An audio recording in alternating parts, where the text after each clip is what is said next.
Hoje vamos falar um pouquinho então sobre as outras bactérias que causam infecções do trato respiratório e também as meningites.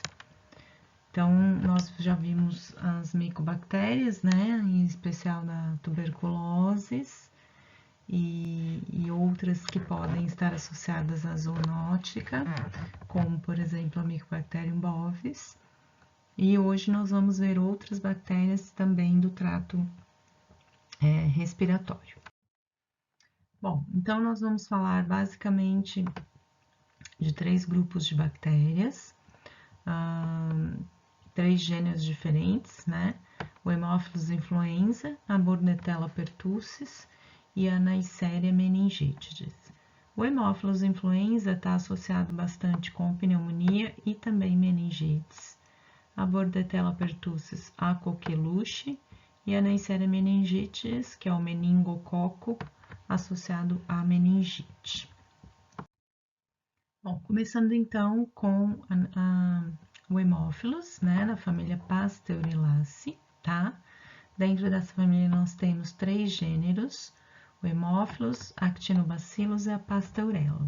Então, nós vamos ver apenas o Haemophilus. São bastonetes, né? Então, são células bastante diminutas, como vocês podem ver nessa imagem, e elas têm um aspecto pleiomórfico, ou seja, ela apresenta várias formas, tá? O que pode dificultar o seu diagnóstico. Não são bactérias esporuladas, não apresentam flagelos, e dentro desse gênero nós temos algumas aeróbias e outras anaeróbias facultativas. A gente vai falar do grupo das aeróbias. São fastidiosas e a espécie Haemophilus influenza é a espécie mais importante nesse grupo, por isso então a escolha, né, de se falar um pouquinho mais dele, e também porque é o patógeno mais comumente encontrado nas infecções respiratórias.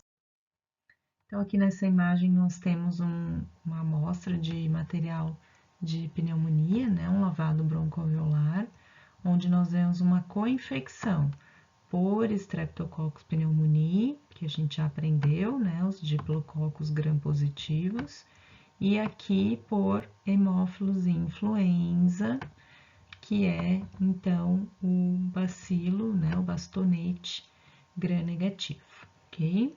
Então, bem diminuto, né, próximo aí ao Streptococcus, uma célula bem pequena.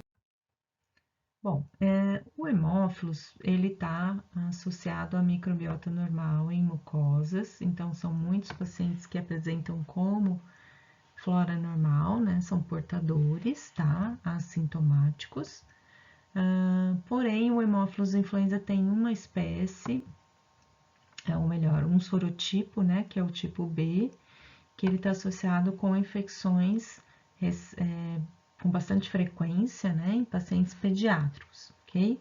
E normalmente esses pacientes estão ainda no período pré-imunização, ou seja, eles não receberam a vacina ainda, né? O esquema vacinal ele vai até 15 meses, então até 1 ano e 3 meses, e aí então eles são mais suscetíveis a essa infecção.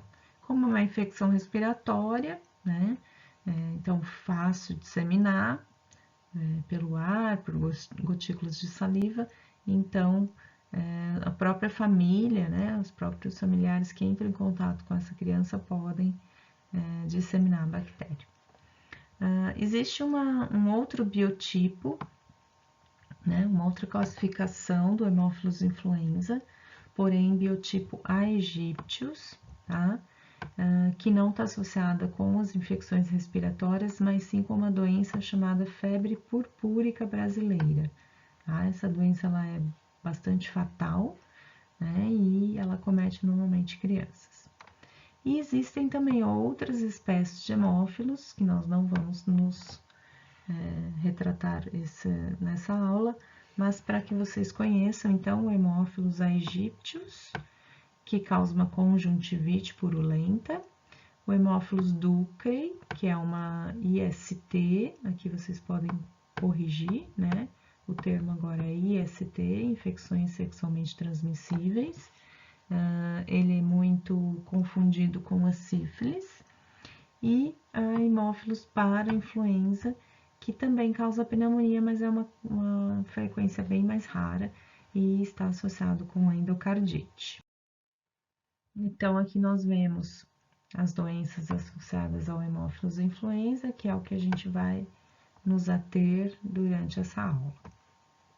E sempre prestar atenção, porque na internet tem informação importante, mas tem informação errada também, né? Aqui ele mostra a febre purpúrica brasileira como uma espécie, uma infecção causada pelo Haemophilus aegyptius, e na verdade é o Haemophilus influenza biotipo aegyptius.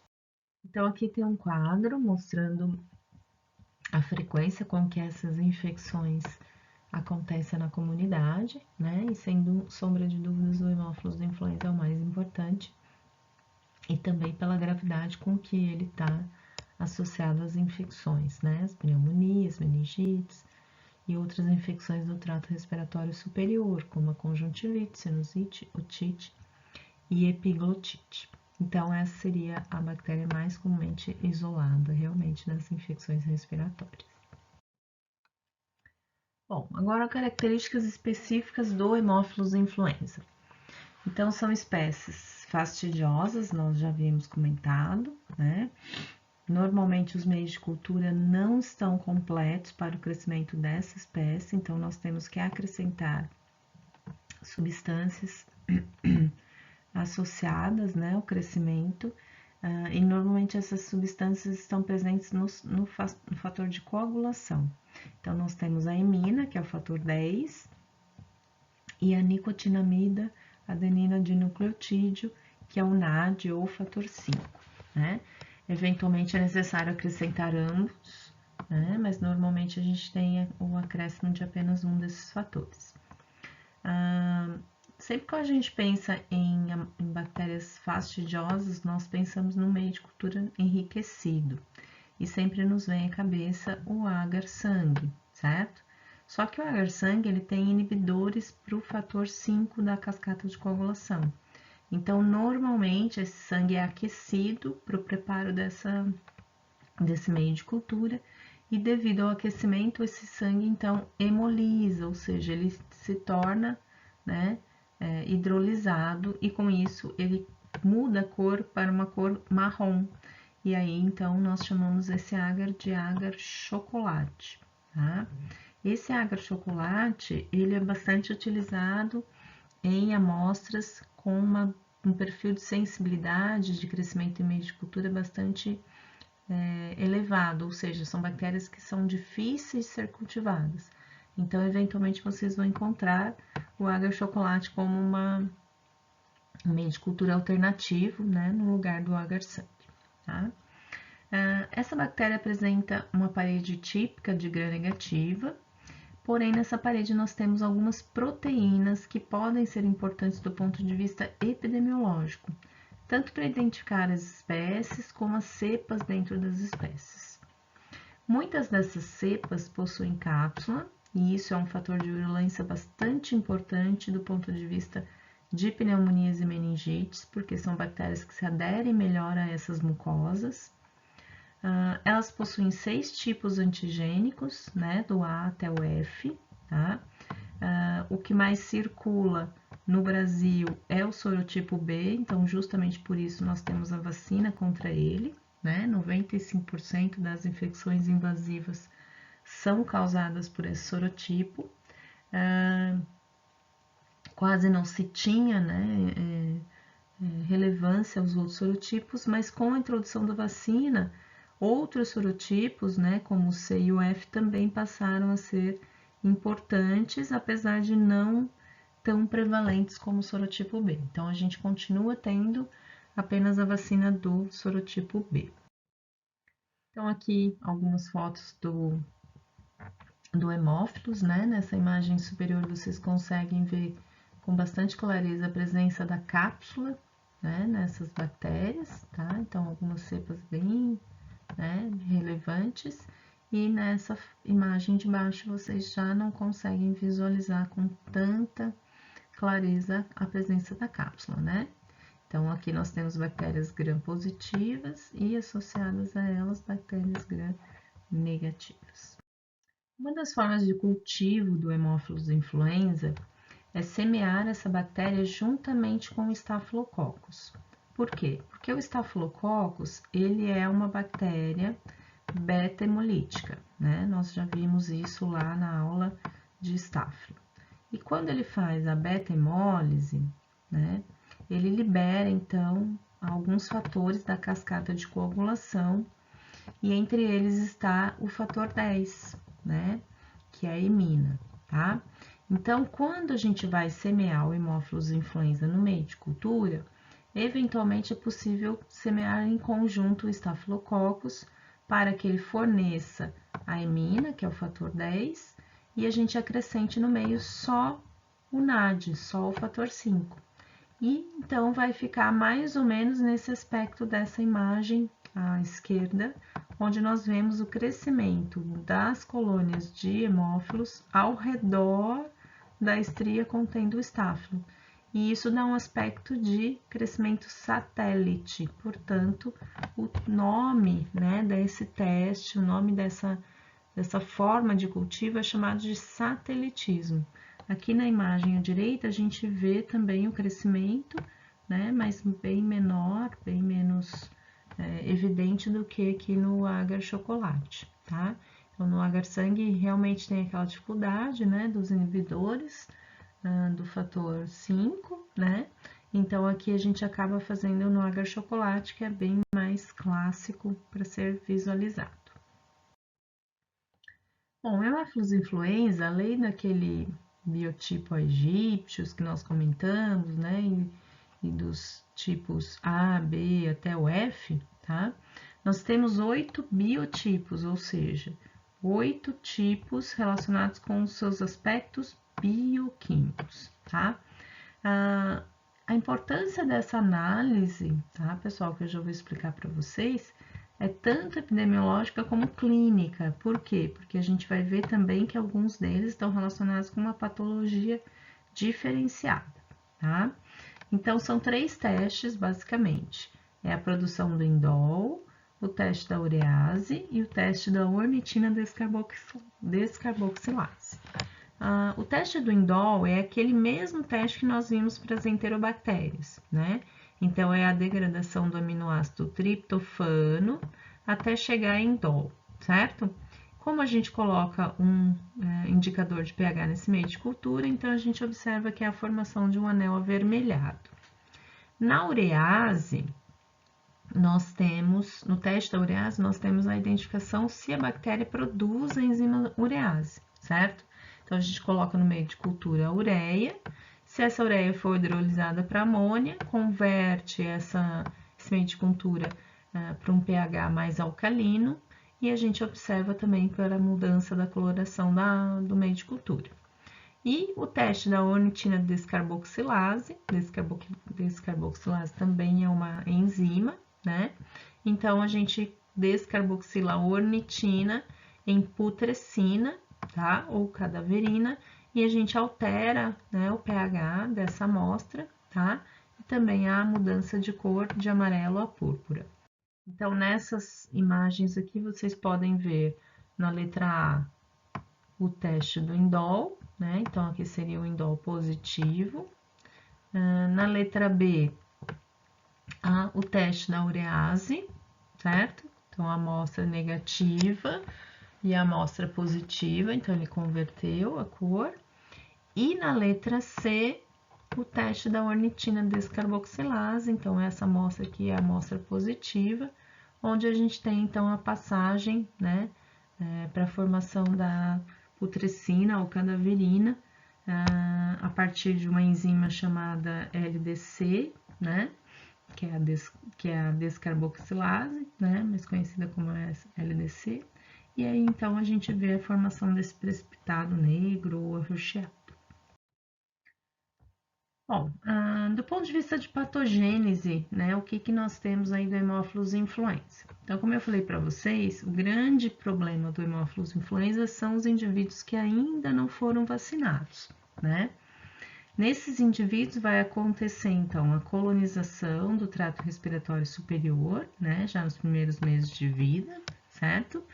E, no caso da imunidade ser adequada, essa bactéria, ela é controlada, né, no seu crescimento, ela não se exagera na proliferação e ela permanece como indivíduo colonizado. Mas se o indivíduo ele não tem a imunidade ativada ainda, né? Então ele não recebeu a vacina ou ele não teve um contato prévio, essa bactéria ela vai se disseminar localmente. Então ela vai causar as infecções de vias aéreas superiores, né? Que nós chamamos de IVAs, né? Infecções de vias aéreas superiores, tá? Como a otite média, a sinusite, né? Ou até mesmo uma conjuntivite, e também podendo acometer, disseminar para o trato respiratório inferior, né? Causando então as bronquites e a pneumonia, tá?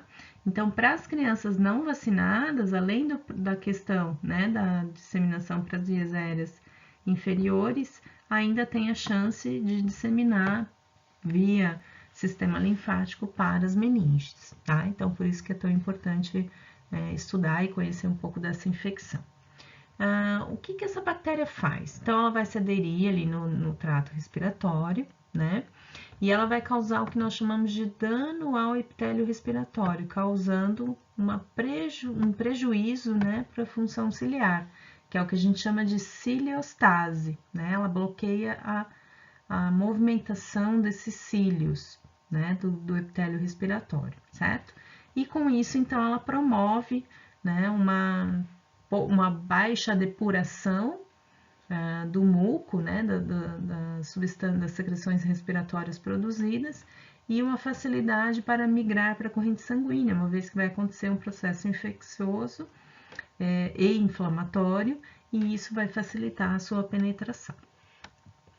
Quando ela cai na corrente sanguínea, ela pode então causar uma bacteremia grave, né? Principalmente quando não há anticorpos específicos contra essas bactérias, e aí ela vai chegar então às meninges. Então, nós temos aqui um esqueminha, né, do que eu acabei de explicar. A inalação, então, com aerossóis, a colonização da nasofaringe. Se é um indivíduo imunizado, ele já bloqueia aqui, né, a infecção, mas se não, ele vai então disseminar, ele vai então comprometer, né, a função ciliar local, tá, causando então essa lesão do trato respiratório superior. Essas bactérias então vão começar a invadir, né, através das células epiteliais e endoteliais, caem na corrente sanguínea e disseminam então para meninges e outros locais. Nessa imagem vocês têm um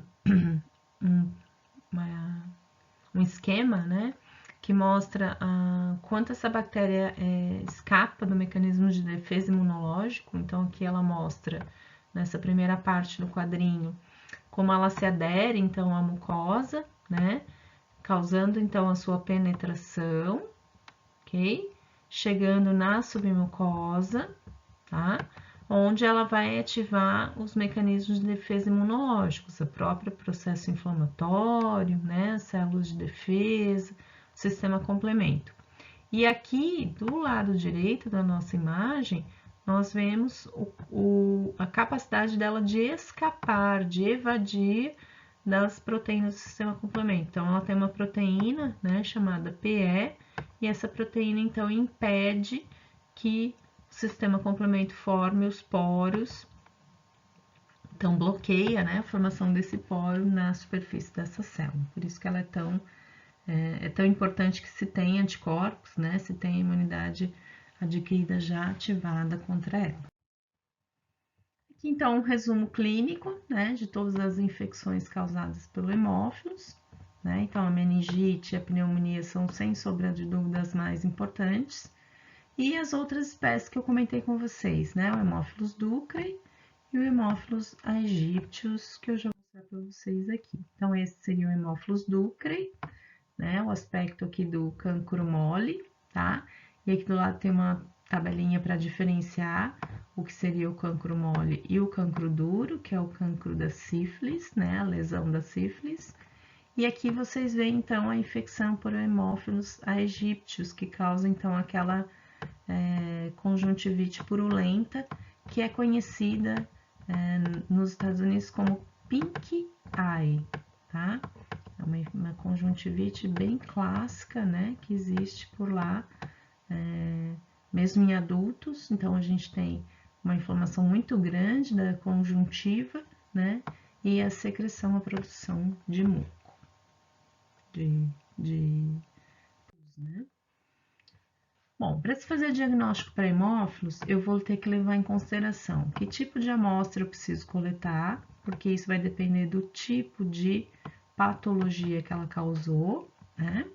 Eu vou semear no meio de cultura, mas antes disso eu vou fazer uma lâmina de agar, né? E vou então determinar qual é a característica do grã, tá? Então eu vou fazer a cultura em agar-sangue ou agar-chocolate e vou associar ao grã. Lembrem-se, né, que o Haemophilus influenza no grã, ele é difícil de visualizar devido ao seu tamanho e à sua pleiomorfia, tá? Então o grã ele não é um teste muito fidedigno para Haemophilus influenza. O mais importante mesmo é tentar isolar ele em agar, né, em meios de cultura, e tentar fazer as diferenciações de colônia e os testes bioquímicos, tá? Como eu falei para vocês, nas colônias a morfologia também é característica, então para cepas encapsuladas nós vemos um aspecto mucoide, né? Então pouco distinto entre si, e nas cepas não encapsuladas a gente vê colônias individuais. Na cultura, sempre fazer o teste do satelitismo, né? Então, a crescer com o fator 5 e o fator 10, e depois visualizar ali o satelitismo, tá? E não esquecer de fazer essa suplementação que garante, então, o crescimento do hemófilo. Bom, essa bactéria, como eu comentei com vocês, é uma bactéria extremamente importante por causar pneumonias e meningites. Então, nós temos aí uma urgência na terapia, né, antibiótica, uma vez que o paciente dá entrada no hospital com sinais dessa infecção. Lembrando que a infecção tem uma alta taxa de mortalidade, então é importante que se faça uso de antibióticos. Aqui eu coloquei para vocês, né? Então, pneumonias e meningites nós usamos as cefalosporinas. Para as infecções menos graves e das vias aéreas superiores, nós usamos a ampicilina ou cefalosporina. E nas infecções sexualmente transmissíveis, a eritromicina. Então, é uma droga um pouquinho diferente, porque o tipo de mucosa é diferente também, certo? Como profilaxia, nós temos então a vacina RIB. Depois dei uma olhadinha na caderneta de vacinação de vocês vão ver que foram vacinados, né, que receberam essa vacina, tá? Então, como eu falei, essa vacina tem 3 doses, iniciando antes dos 6 meses de idade e finalizando com uma dose de reforço ali com 1 ano e 3 meses. Indivíduos que entram em contato com recém-nascidos e são portadores da bactéria na microbiota normal devem fazer o que nós chamamos de quimioprofilaxia, tá? Essa quimioprofilaxia é tomar uma medicação que seja eficaz contra o hemófilos, mas considerando que é apenas uma colonização e não uma infecção. Então, é utilizada uma droga mais leve, né, entre aspas, que é o que nós chamamos de rifampicina.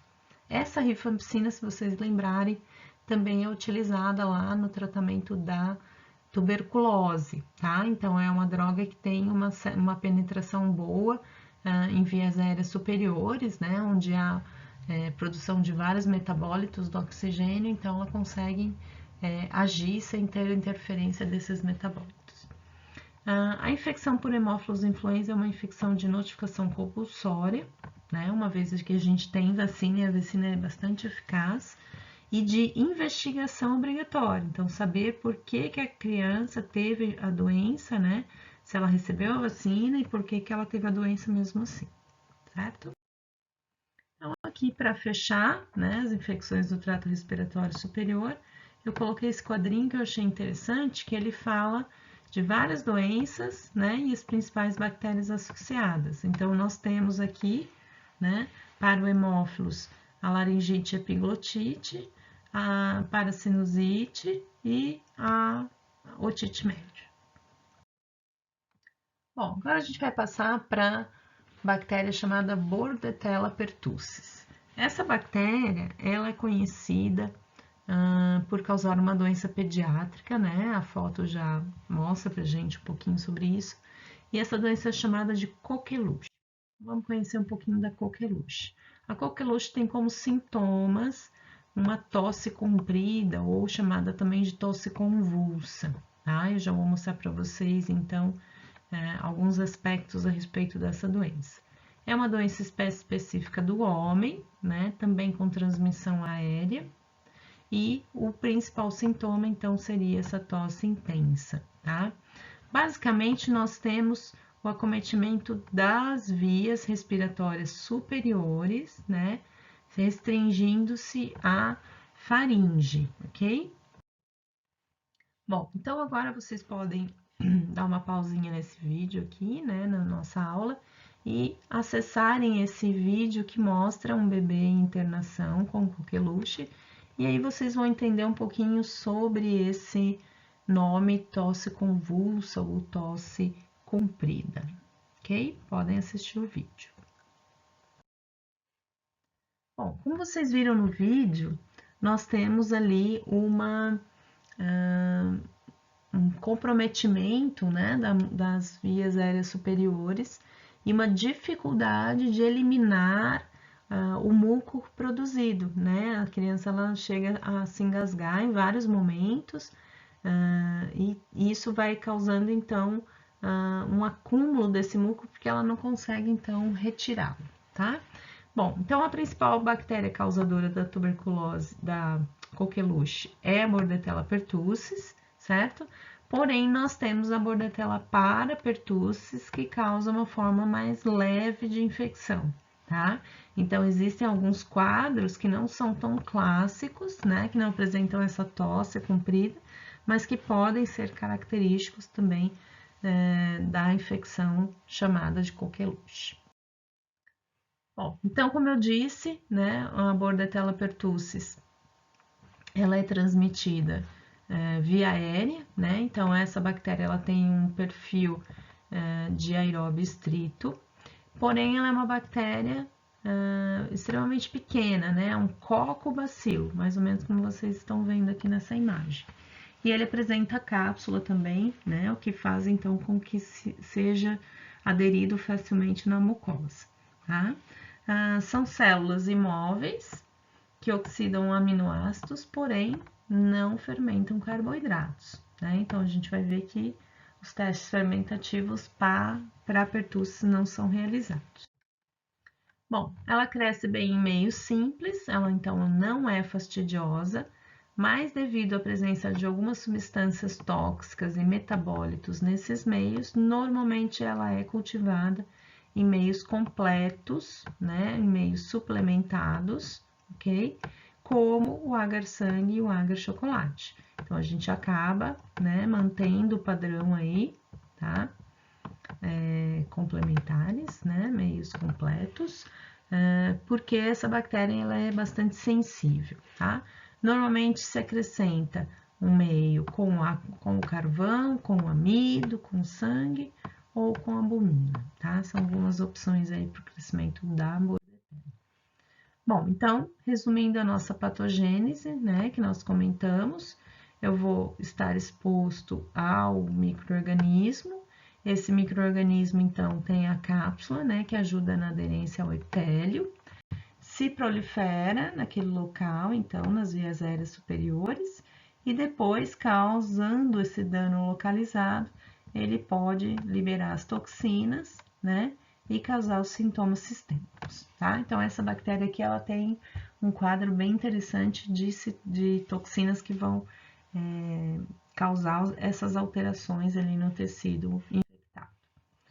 A doença causada pela bordetella, né, a coqueluche, ela tem 3 estágios, tá, pessoal? Sendo que nós temos aí uma incubação de em torno de 7 a 10 dias. O primeiro estágio, ele inicia como um resfriado comum, né, coriza, espirro, mal-estar, e há, então, a multiplicação e eliminação da bactéria, né? Então, a gente já tem, durante essa fase, uma transmissão bastante intensa dessa bactéria para o ambiente. Após 2 semanas, o paciente entra, então, no estágio que nós chamamos de paroxístico, né? Onde, então, há o comprometimento da mucosa, destruição das células ciliadas, né? E uma quase ausente depuração do muco. Então, começam os clássicos acessos de tosse, né? Como vocês viram ali no vídeo, ok? Respiração ofegante, né? E muitas vezes são tantas tosses em pouco intervalo de tempo que a criança, ela encerra isso, né, com um estado de exaustão e até com vômitos, tá? Então, é um quadro bastante preocupante porque ela pode ficar sem oxigenação, ok? E na parte laboratorial, a gente observa uma linfocitose no hemograma, né, no leucograma, o que é bastante diferenciado, uma vez que nós estamos falando de bactérias, né? E bactérias, normalmente, a gente tem um quadro mais de neutrófilo, né? De neutrofilia, de monocitose, e não de linfocitose, ok? Então, essa linfocitose, ela pode confundir, né? Levar a suspeita de um quadro de infecção viral, mas ela é bem importante aí no diagnóstico da bordetella. Terminando esse estágio paroxístico, então, nós chamamos o paciente de convalescente, né? Ele entra nesse estágio de convalescência, ok? O que dá mais ou menos após 2 a 4 semanas do início do estágio paroxístico, e é quando, então, as tosses diminuem em número e gravidade, normalmente associadas ao tratamento. Bom, como eu falei para vocês, então, essa bactéria, ela apresenta alguns fatores de virulência, e os principais fatores estão presentes aqui nesse slide. O primeiro deles é a toxina pertussis, né? Que é justamente a toxina usada para se fazer a vacina, tá, gente? Então, se faz a vacina a partir dessa toxina pertussis, tá? Depois a gente vai comentar um pouquinho, mas essa vacina é chamada de DTP, né? Porque está associado lá a difteria, o tétano e a nossa P de pertussis, né? Então, DTP, tá? A toxina pertussis é uma toxina clássica A e B, né? Sendo que a porção A é mais interna e é protegida pela porção B.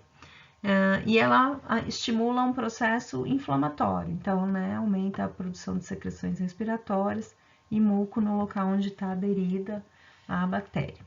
Depois disso, ela libera a citotoxina traqueal. A citotoxina traqueal é a que vai fazer, então, aquele processo de ciliostase, né? Impedir que o movimento ciliar aconteça, tá? E quanto mais dessa toxina no ambiente, mais grave fica, então, a infecção, né? Lembrando que altas concentrações vão interferir tanto na síntese de DNA, como na regeneração das células desse tecido, e aí, então, vai aparecer aquela tosse característica, né, que vocês viram lá no vídeo, tá? E, além disso, essa citotoxina também causa efeitos mais sistêmicos, como, por exemplo, a liberação de interleucina 1 para desencadear a febre. Então, aqui nessa imagem, né, de um artigo científico, ele mostra toda a alteração que a toxina pertussis pode causar no nosso organismo, né? Então, inibe a fagocitose, induz produção de citocinas, suprime a produção de anticorpos, né? Inibe a circulação de linfócitos em direção aos linfonodos, etc. Então, todo esse processo, né, também associado ao quadro de patogenia que nós já vimos. Bom, então a Bordetella pertussis, ela é diagnosticada a partir de uma coleta e um transporte correto, cuidadoso, porque é uma bactéria extremamente sensível ao ressecamento, né? Então, utilizando materiais apropriados, né, para coleta ali do aspirado de nasofaringe. Eu vou fazer então a cultura em agar-sangue ou agar-chocolate, incubar por um período de 7 dias em ambiente úmido e observar na microscopia a bactéria. Como a bactéria é de extrema sensibilidade, muitas vezes nessa microscopia já é difícil de visualizar, né, na lâmina, certo?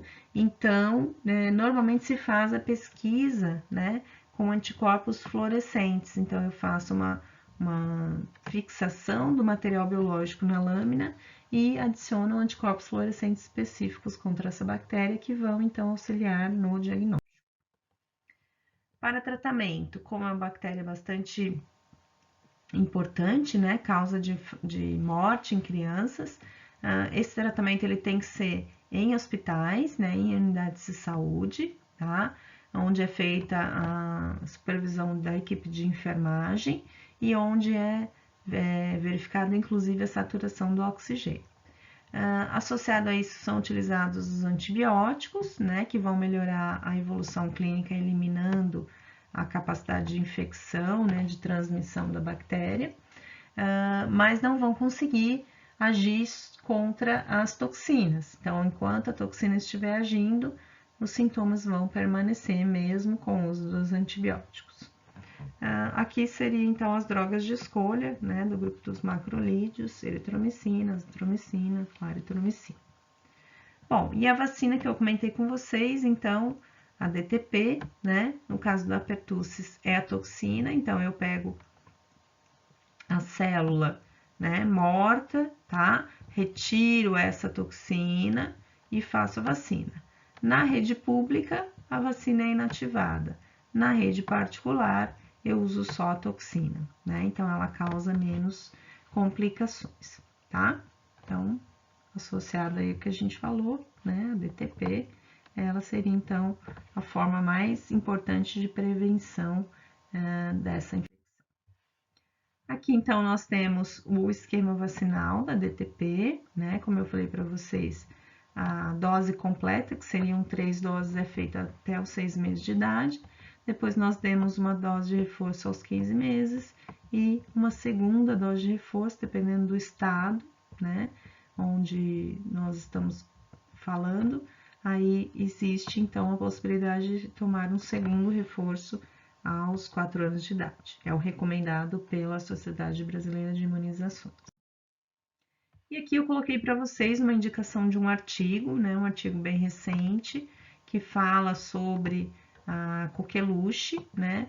Hoje a gente trata a coqueluche não só na infância, mas também com os idosos, né? Porque os idosos estão envelhecendo cada vez mais, né? Mantendo-se vivos, porém estão surgindo algumas doenças que eles tinham vacina, né, ou que tinham tido infecção durante a infância e que a imunidade também vai sendo perdida, né? Então aqui nesse artigo fala mais da infância, mas tem relação aí com a imunidade de idosos também.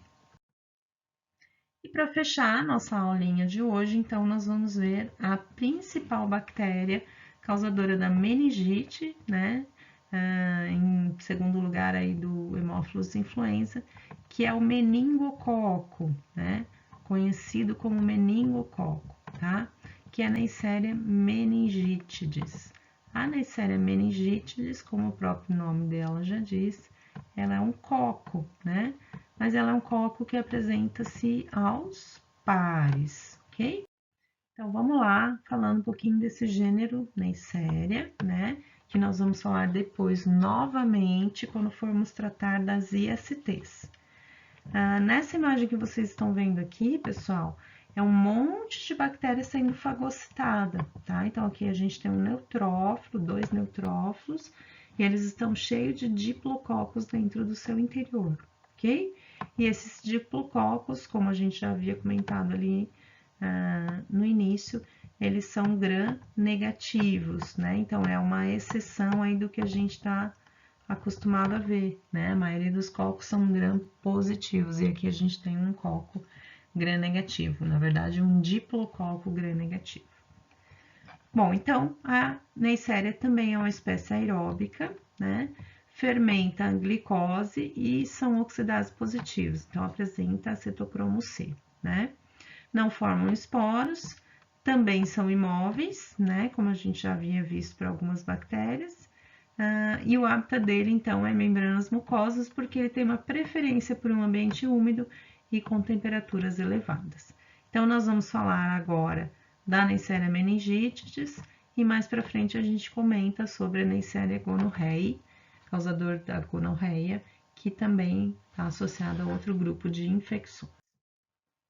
Bom, então o meningococo, como eu havia comentado ali com vocês, né, uma bactéria associada com a meningite, ela apresenta uma cápsula polissacarídica, o que facilita a sua adesão, né, aumentando a ação antifagocítica e fugindo, então, do mecanismo de defesa, mas também essa cápsula induz a produção de anticorpos protetores, tá? O problema da meningite é que quando esses anticorpos protetores tentam acessar as meninges, né, onde as bactérias estão, eles também acabam contribuindo para a patogênese da doença, né? Então, acabam gerando mais complicações nesse paciente, ok? Bom, como eu comentei com vocês, lá na bordetela, né, existe também um crescimento bastante sensível dessas bactérias em meios de cultura, tá? Então, como é inibido por algumas substâncias tóxicas, etc., a gente sempre cultiva em agar de chocolate, tá? Então, é o meio de cultura de escolha. Como eu havia comentado ali no slide anterior, é uma bactéria que apresenta o citocromo C, né? Então, ela é oxidase positiva, e nos testes a gente observa, então, o crescimento de colônias negras a partir do marcador de pH. Bom, a Neisseria ela é transmitida pelo ar através de gotículas de saliva, né? Também vai colonizar a nasofaringe, se tornando então microbiota normal, né? Só que aqui no caso transitória. Dependendo da imunidade, os pacientes podem se tornar portadores assintomáticos, mas se for um paciente suscetível, vai então ter a disseminação via hematogênica e o comprometimento das meninges ou até mesmo das articulações, ok? Lembrando que esse estágio de portador assintomático, ele corresponde a 5% dos portadores crônicos, ok? Sendo que esses, então, que mantêm a fonte de disseminação no ambiente. Então, junto com o Streptococcus pneumoniae, com a Haemophilus influenza, né, nós temos uma incidência bastante elevada dessa bactéria por meningites bacterianas. Bom, aqui um pouquinho da patogenia, tá, pessoal? Vocês já devem ter escutado um pouco sobre meningite, né?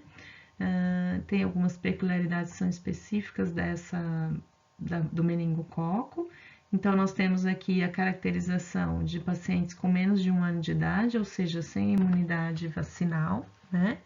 E pacientes crianças já maiores ou em adultos, que acontece, então, a meningite, tá? Então, o que a gente observa aqui nos bebês?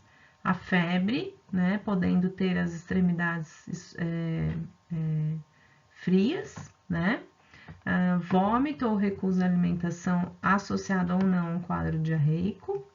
A inquietação da criança, principalmente através do choro. A irritabilidade, presença de até convulsões. Rigidez de nuca, que eu já vou mostrar para vocês. Expressão vazia, com olhar fixo, dificuldade em acordar ou muita gemência durante o sono e as manchas avermelhadas na pele que indicam, né, que vai ocorrer um quadro de meningococcemia. Então, esses sinais e sintomas, eles são semelhantes aos adultos, né? Só que nos adultos a gente tem classicamente uma febre associada a esse quadro, né? E também um quadro de aversão à luz, né? que pode acontecer nesses pacientes.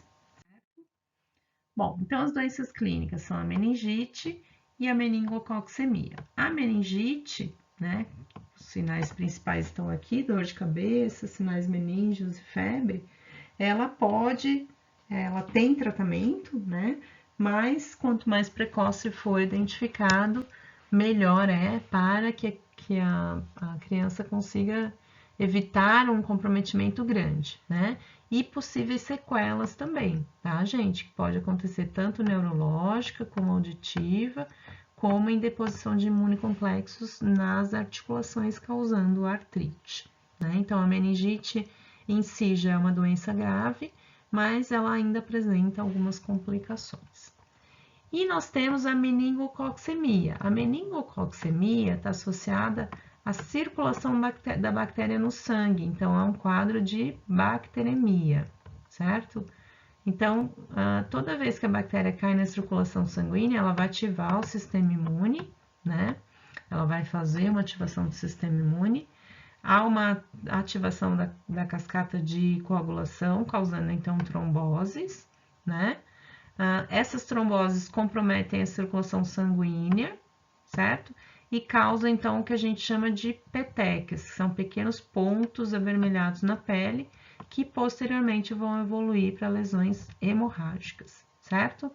Nessas lesões hemorrágicas, a gente pode ter, então, uma complicação que é a CID, coagulação intravascular disseminada, podendo ter choque e destruição das glândulas adrenais, né? Ou antigas suprarrenais. E essa bacteremia ela pode persistir por dias a semanas, causando então um quadro bastante grave que nós chamamos de anóxia, né? Nas extremidades, que é a gangrena, tá? Então aqui tem uma foto de uma criança, né? Que teve essa bacteremia durante algumas semanas e ela teve então que amputar uma das mãos por conta dessa gangrena. E aqui, nessa imagem à esquerda, vocês veem, então, os testes são realizados para verificar rigidez de nuca, né, e identificar a presença de meningites. Bom, a Neisseria, ela é uma bactéria de fácil eliminação, de fácil reconhecimento pelo sistema imune, mas ela apresenta alguns fatores de virulência bem importantes, que fazem com que muitas vezes ela não seja eliminada rapidamente. A primeira delas é a cápsula, né? A presença de cápsula, tá? O segundo, gente, é aquele quadro de endotoxemia, né? De liberar endotoxinas, tá? Uma vez que ela é uma bactéria gram-negativa, quando a gente quebra a parede, né? Ela libera o LPS, então eu causo, né? Um quadro mais grave, né, mais sistêmico, quando eu tenho uma endotoxina sendo liberada, e ela também é capaz de degradar a IgA nas mucosas, né, que é um anticorpo de proteção de mucosa, tá? Então, isso também vai facilitar a adesão dela, né, na mucosa do trato respiratório. Pacientes que têm deficiência de imunidade, né, principalmente a imunidade inata, tá? Como, por exemplo, deficiência de alguma proteína do sistema complemento, né? Alguma proteína de fase aguda. Ou ainda, pacientes que não produzem anticorpos anticapsulares são os pacientes com maior predisposição a desenvolver essa infecção. Bom, o diagnóstico, então, eu vou fazer uma coleta do material. Então, se a gente está falando de meningite, eu vou ter que coletar líquor, tentar identificar a presença da bactéria nesse material coletado, né? Então, a gente vai verificar a presença de diplococo gram-negativo, fazer a cultura em agar-chocolate, né? As provas bioquímicas, né? Então, são colônias de oxidases positivas. Pode ser feito o diferencial para gonococo, que seria o Neisseria gonorrhoeae, tá? Através de um teste de fermentação de maltose. E ainda pode ser realizada a sorologia, pesquisa de anticorpos através da aglutinação do látex, né? Lembrando que esses anticorpos têm que ser específicos para o polissacarídeo da cápsula dessa bactéria. Bom, tratamento e prevenção, como a gente está falando de pneumonia, né, de meningite, são doenças bastante graves, então com certeza a meningite pelo meningococo também requer, né, o uso de antibióticos. E aqui então a gente tem a rifampicina ou a ciprofloxacina como drogas de escolha, né, no tratamento, tá? Porém também utilizadas como profilaxia de familiares e compactuantes, tá? Essas drogas, elas têm uma secreção bem relevante pela saliva, então facilita na baixa da infecciosidade também. Apesar de todos esses critérios que eu comentei com vocês, nós também temos vacina para a Neisseria, né? Para as meningites bacterianas, tá? Essa vacina é aplicada em áreas endêmicas, nós temos ela aqui no estado de Santa Catarina, e ela é composta por subunidades polissacarídicas da cápsula, tá? Então, aqui são 4 grupos, né, da bactéria, né, já descritos, e eles pegam, então, as proteínas ali, desculpem, os polissacarídeos da cápsula e realizam a vacina a partir desse contexto. A vacina para meningococo, ela também é dada em 3 a 4 doses, né, dependendo da região, tá? E ela começa também a ser dada a partir dos 3 meses de vida, seguindo aí até 15 meses, ok? Então, fechamos essa parte, né, das infecções respiratórias com as infecções causadas pela Neisseria meningite.